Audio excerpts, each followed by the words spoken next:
थोड़ा इकोसिस्टम समझाने की कोशिश कीजिए कि हाउ ब्लॉगिंग एक्चुअली वर्क्स।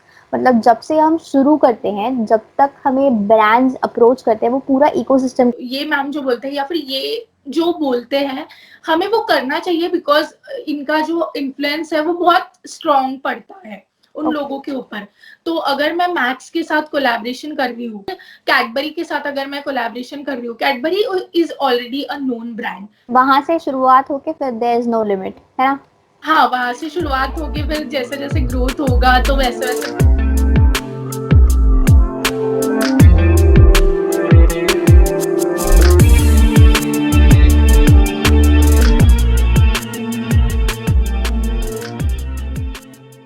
तो क्या एक्सपीरियंस सही लगा, जूम या स्काइप? धीरे धीरे मुझे टाइप इज इजी। हाँ, इट्स मुझे इजी भी एक्चुअली।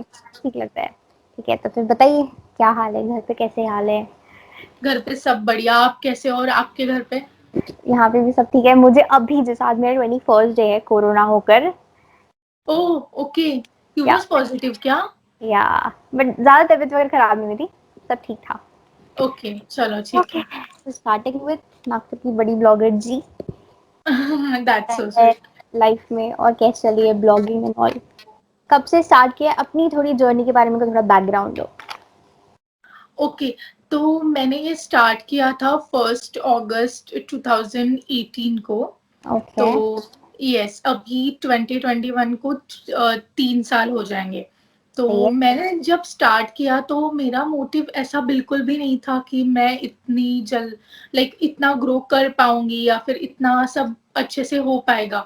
मुझे इनफैक्ट मुझे फूड ब्लॉगिंग कुछ भी नहीं अंदाजा था कि ये यू क्या स्टार्टेड होता विद है। TikTok right? Sorry. You started with TikTok? No no, not at all. तो हुआ यूं कि गूगल पे लिखा है, अरे अरे कंप्लेन करो, गूगल पे टिकटॉक लिखा हुआ है। I know I did, but वो पता नहीं हो नहीं रहा है, वो मैंने ओके। किया एक्चुअली। मैंने उन्हें बोला कि मैं टिकटॉक पर बाद में आई थी, तो इंस्टा पर। तो वो कैसे हुआ कि मैं बहुत घूमती थी, इनफैक्ट हम सब घूमते हैं और कॉलेज लाइफ में हम लोग सब लोग फ्रेंड्स के साथ बहुत हैंग आउट करते हैं और बहुत चिल करते हैं, हर जगह जाते हैं। तो ऐसा था कि मैं फ्रेंड्स के साथ हर रोज कैफे वगैरह जाती थी। तो मैं मुझे शौक था कि स्नैप्स लेना, फोटोज लेना। पहले ऐसा था कि हम लोग जलाएंगे लोगों को ऐसे वगैरह, जानबूझ के फ्रेंड्स को ही जलाना है, लेकिन जलाना है। हाँ हाँ, मैं आज यहाँ पर गई थी। तो एक दिन ऐसा हुआ, बहुत सारे फोटोज जम गए और फोन की पूरी स्पेस ये हो गया, भर गई थी। तो मैंने डिसाइड किया कि चलो डिलीट करते हैं। तो एक दिन वही इंस्टाग्राम पे मैंने ना पेज देखा था। तो वो पेज था दिल्ली के फूड ब्लॉगर का। मैंने वो चेक किया, फिर मुझे लगा कि अच्छा ऐसा भी कुछ होता है, जैसे हम हमारे पिक्स डालते हैं वैसे सिर्फ फूड के भी पिक्स डाल सकते हैं या फिर ऐसा कुछ। तो उस दिन से मैंने डिसाइड किया कि चलो कोई नहीं। वैसे भी मुझे बहुत लोग पूछते थे जब भी मैं डालती थी, अपने पर्सनल पेज पे मैं डालती थी स्टोरी या फिर स्नैपचैट पे, तो लोग मुझे पूछते ही थे कि ये जगह कौन सी है। तो मैंने सोचा कि ये करने से अच्छा यहाँ पर भी करूँ, तो यहाँ पर भी पोस्ट करूँ। बट उसके बाद ऐसा हुआ, मैंने ना नागपुर के फूड ब्लॉगर्स का पेज चेक किया। तो तब तो शायद मुझे 2-3 ही पता थे, तो मैंने उनका फूड पेज चेक किया। बट मुझे ऐसा लगा कि इनके पेज पर रेस्टोरेंट फूड ज्यादा है as compared to street food. तो मैं पहले से स्ट्रीट फूड का बहुत ज्यादा मैं पहले से बहुत ज्यादा फैन रही हूँ स्ट्रीट फूड की, बहुत ज्यादा। तो मुझे ऐसा लगा कि रेस्टोरेंट ओनर्स, वो लोग ना बहुत इजीली मार्केटिंग कर सकते हैं and they are willing to pay bloggers या फिर मार्केटिंग टीम्स को, बिकॉज राइट। उनके पास उनके पैसे रहते हैं कि वो मार्केटिंग कर सके या फिर पे कर सके। बट ऐसे बहुत सारे स्ट्रीट वेंडर्स हैं जिनका टेस्ट जेन्युइनली अच्छा है, लेकिन लोगों को उनके बारे में नहीं पता। तो करेक्ट। मेरा मोटिव यही था कि मैं स्ट्रीट फूड के बारे में पोस्ट करूं और जितने भी हिडन जेम्स है नागपुर में, तो जितने भी हिडन स्ट्रीट फूड्स है मैं उन्हें बाहर लेकर आऊं। बट तो फिर इसी वजह से मैंने अपने पेज का नाम रखा था Nagpur Chowpatty. Okay. It means कि नागपुर स्ट्रीट फूड। मेरा ये बहुत ही इम्पोर्टेंट चीज था कि हाँ, मैं स्ट्रीट फूड को बहुत अच्छे से बाहर लेकर आऊं और जो नहीं भी जानते वो भी उनके पास जाना चाहिए, तो उन्हें फायदा भी हो। राइट। सो उसके बाद में मैंने बहुत स्ट्रीट फूड ट्राई किया, बहुत सारे जगह मैं एक्सप्लोर करने गई फ्रेंड्स के साथ, अकेले हुई।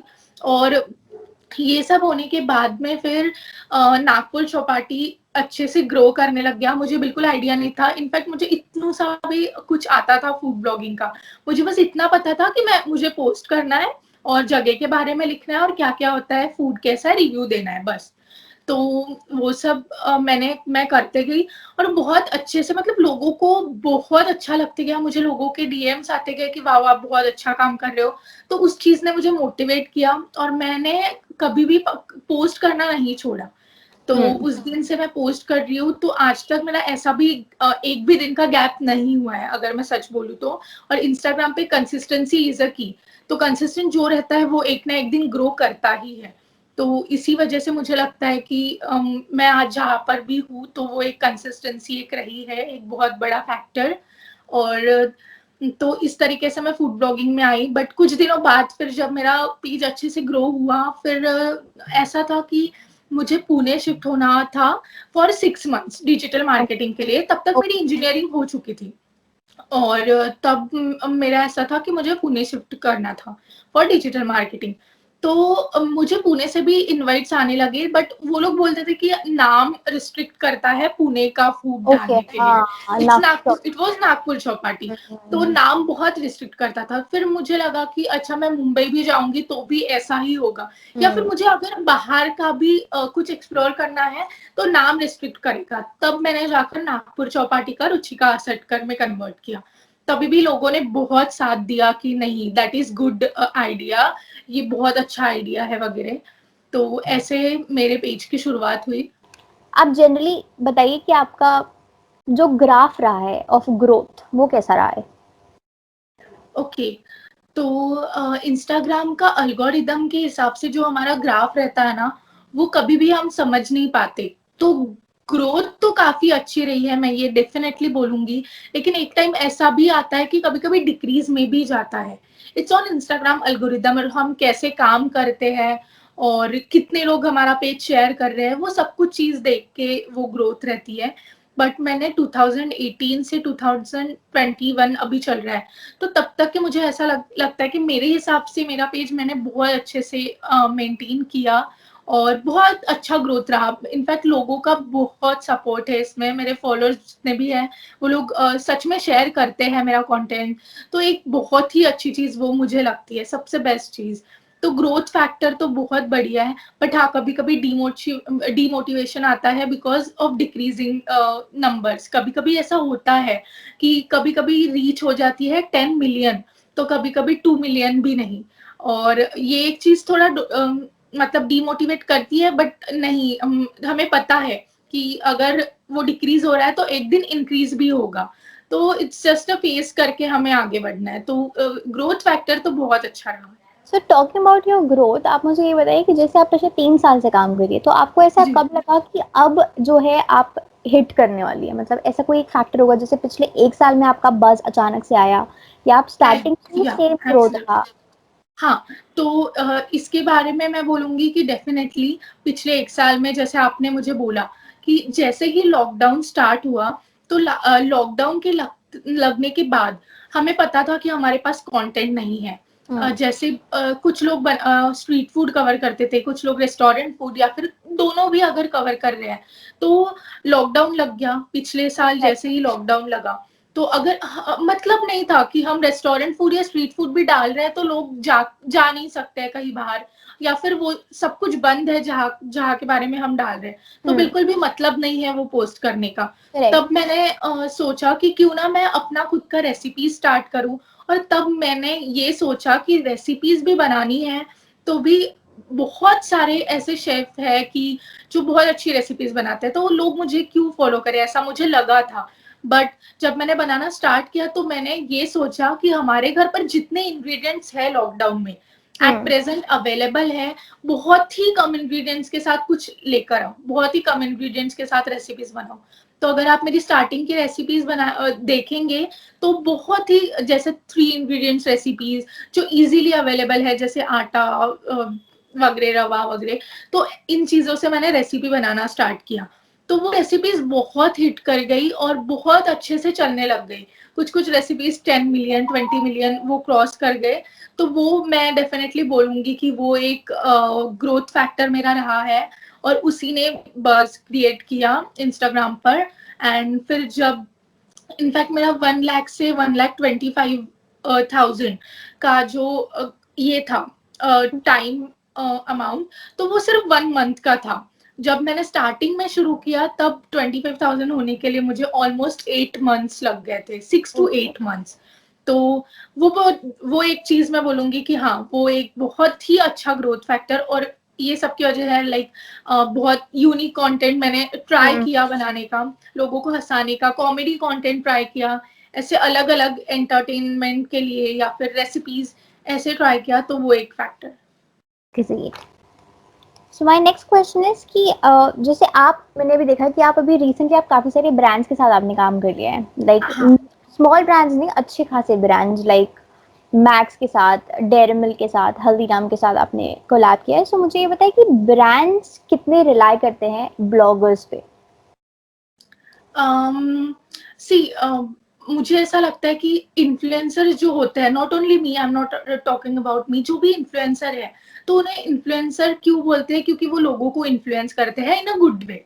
तो मुझे ऐसा लगता है कि मतलब ब्रांड जो है, फॉर एग्जाम्पल अगर मेरे फॉलोअर्स है 50,000, just as an example I am telling you कि मेरे फॉलोअर्स है 50,000, तो 50,000 में से 1,000 या फिर 5,000 लोग ऐसे रहेंगे कि हाँ, ये जो बोलते, ये मैम जो बोलते हैं या फिर ये जो बोलते हैं, हमें वो करना चाहिए, बिकॉज इनका जो इन्फ्लुएंस है वो बहुत स्ट्रॉन्ग पड़ता है उन लोगों के ऊपर।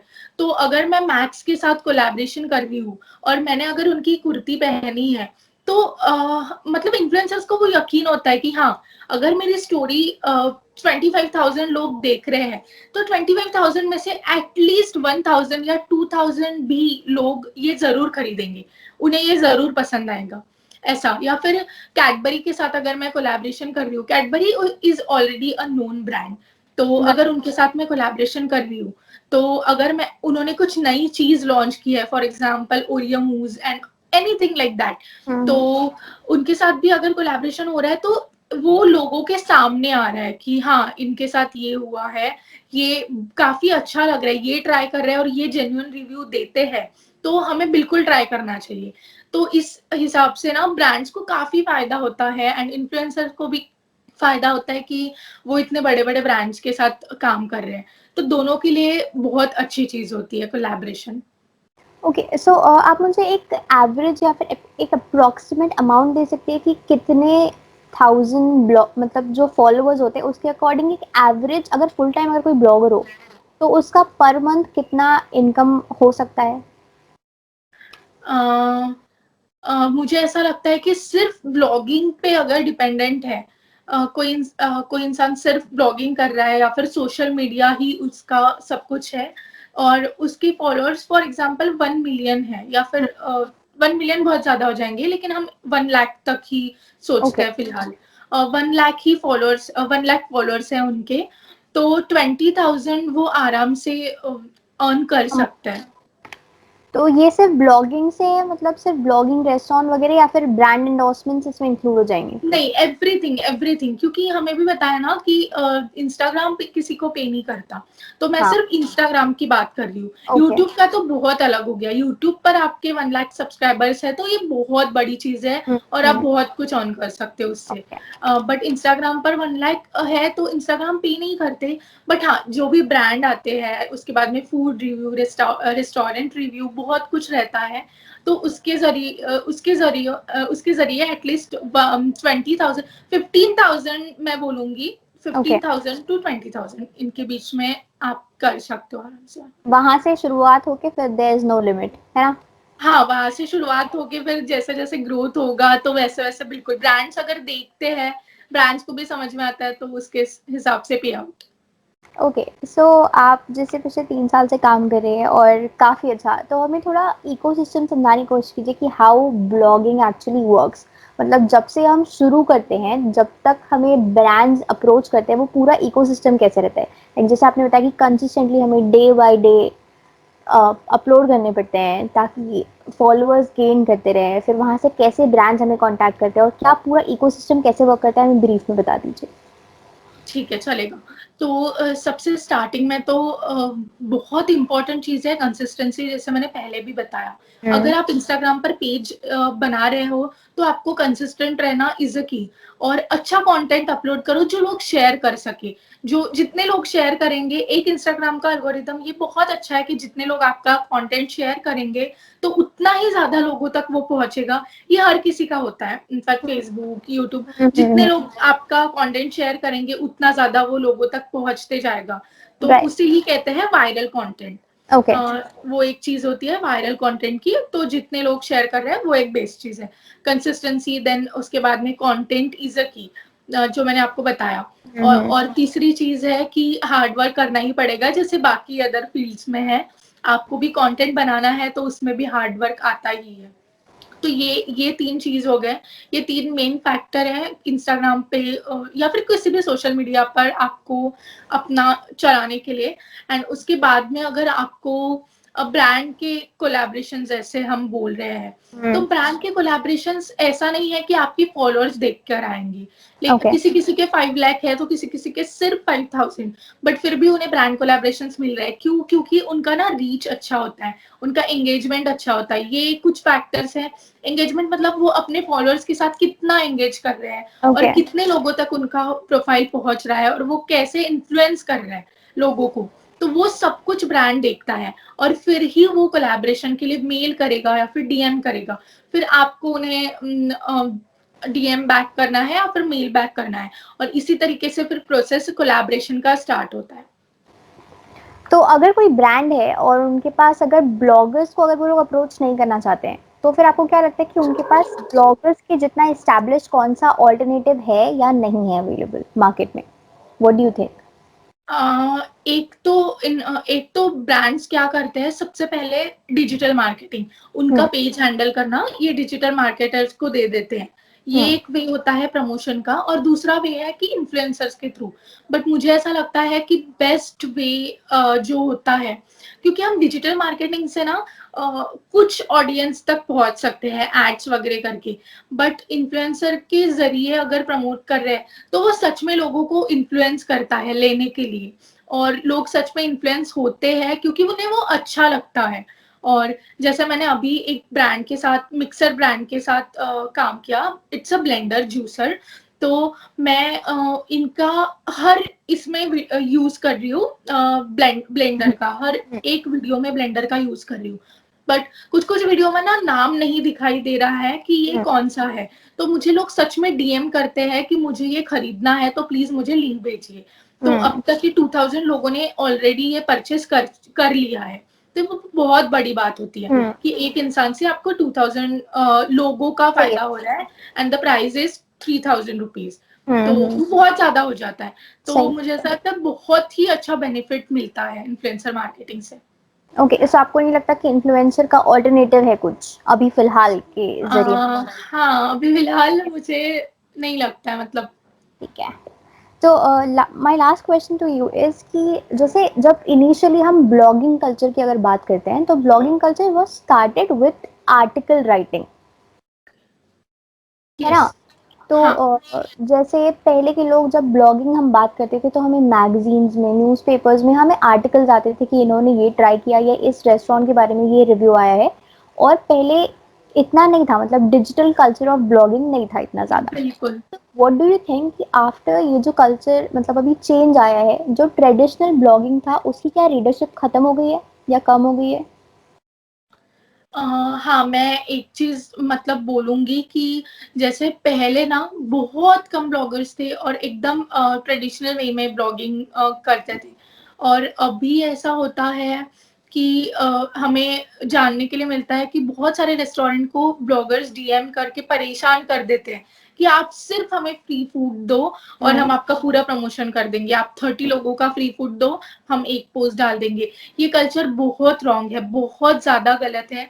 मैं ऐसा नहीं बोलूँगी कि हर कोई यही कर रहा है, बट हाँ, कुछ-कुछ लोग हैं, 10% ही सही या 5% ही सही, वो लोग ऐसा करते हैं और उनकी वजह से रेस्टोरेंट्स बहुत परेशान होते हैं। ऐसे काफी सारे केसेस हमें देखने के लिए मिले। तो ये चीज एक थोड़ी सी गलत हो जाती है, बट Okay. हाँ, अगर कुछ गलत है तो कुछ अच्छा भी हो रहा है, और बहुत से ऐसे ब्लॉगर्स है जो जेन्युइनली प्रमोट करते हैं और उनका फायदा होता है उससे, तो वो एक चीज अच्छी भी है।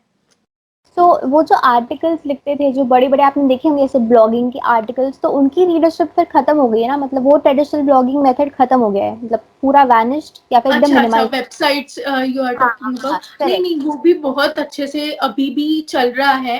भले ओके। ही थोड़ा कम हो गया हो शायद, बट नहीं, मुझे नहीं लगता उसका तो ट्रेंड कभी भी नहीं जा सकता, क्योंकि वो बहुत ही अच्छी चीज और एकदम डिटेल में हमें दिखाई देता है। तो वो भी एक चीज बहुत अच्छी लगती है, वेबसाइट थ्रू ब्लॉगिंग करना। इस मेन मतलब ही ब्लॉगिंग का वही है कि आप ब्लॉग लिख रहे हो किसी वेबसाइट पर या फिर करेक्ट। कहीं पे भी, तो वो भी एक करेक्ट। चीज है। करेक्ट। सो मेरी तरफ से मैं आखिरी क्वेश्चन पूछूंगी अपने व्यूअर्स के बिल्कुल। लिए कि अगर कोई इंसान, अगर मतलब कोई अगर अपकमिंग ब्लॉगर है जो आज अगर सोचे कि मैं आज शुरू करता हूँ, तो उसको पहले से तो ऑब्वियसली ज्यादा आएंगे बिकॉज अभी कंपटीशन बहुत ज्यादा है, पर उसको क्या क्या हम्म। चीजों का ख्याल रखना चाहिए other than consistency, hard work and content, इसके अलावा क्या मेजर उसको हर्डल्स आ सकते हैं और क्या ख्याल रखना चाहिए, आप क्या एडवाइस करेंगे? ओके, तो देखो, आप अगर स्टार्ट कर रहे हो फूड ब्लॉगिंग या फिर कोई भी ब्लॉगिंग का पेज, ऐसा नहीं है ओके। सिर्फ फूड ब्लॉगिंग के बारे में मैं बोलूंगी, कोई भी ब्लॉगिंग का पेज अगर आप स्टार्ट कर रहे हो, तो एक तो मैं बोलूंगी जिससे मुझे कभी कभी बहुत फर्क पड़ता है, आपको ना निगेटिव कमेंट्स भी आएंगे और पॉजिटिव कमेंट्स भी आएंगे। निगेटिव हम्म। कमेंट्स मुझे भी दिन में 10 आते हैं, तो पॉजिटिव कमेंट्स 100 आते हैं। तो आप ओके। प्लीज पॉजिटिव साइड ही देखिए, क्योंकि बहुत लोग निगेटिव साइड को देखकर डीमोटिवेटेड होते हम्म। हैं, डीमोटिवेट होते हैं और बंद कर देते हैं। ऐसे बहुत सारे लोग मुझे पता है। तो ऐसा ना करें और पॉजिटिव साइड ही देखें। और और तो बाकी कंटेंट जैसा मैंने बोला, आप हम्म। जितना क्लीन कंटेंट, जितना अच्छा कंटेंट यूज करेंगे, एकदम फास्ट नहीं करना है, स्लोली एंड स्टेडीली करना है सब कुछ। तो जितना अच्छा और क्लीन कंटेंट आप रखेंगे ना, उतना ही ज्यादा लोगों तक वो पहुंचेगा। तो ये दो चीजें हैं कि आप अगर जो स्टार्ट बता कर सकते रहे हो हैं। तो या। बहुत बहुत बहुत बहुत बहुत बहुत थैंक यू रुचिका, मैंने बिल्कुल ज्यादा वक्त नहीं लिया है, मैं अपने टाइम के अंदर ही हूँ, ठीक है। नहीं, थैंक बहुत ही अच्छा यू। लगा। बिल्कुल, थैंक यू सो